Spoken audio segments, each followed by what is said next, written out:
Assalamualaikum warahmatullahi wabarakatuh.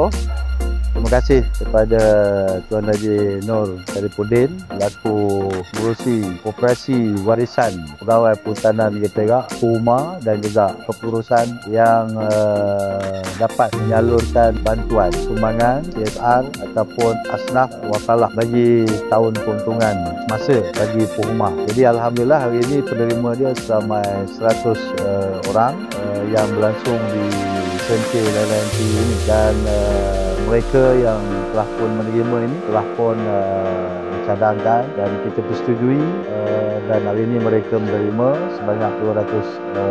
Jadi alhamdulillah sebanyak dengan bantuan sumbangan asnaf ini meringankan sedikit bebanan. Terima kasih. Terima kasih. Assalamualaikum warahmatullahi wabarakatuh. Ya, Assalamualaikum warahmatullahi wabarakatuh. Pertama kali ini ucapkan terima kasih kepada pihak PUMA bersama dengan Riza, Yayasan Bina Upaya dan Bangkit memberikan sumbangan kepada asnaf-asnaf di sekolah atau hari ini.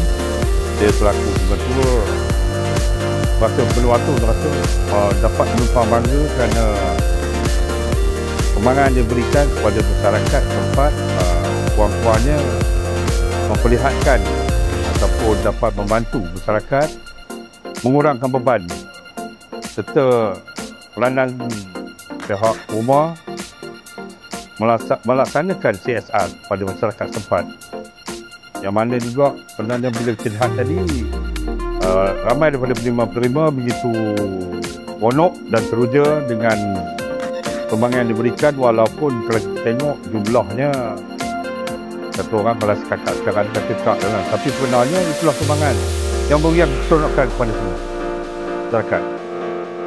Sekian, terima kasih.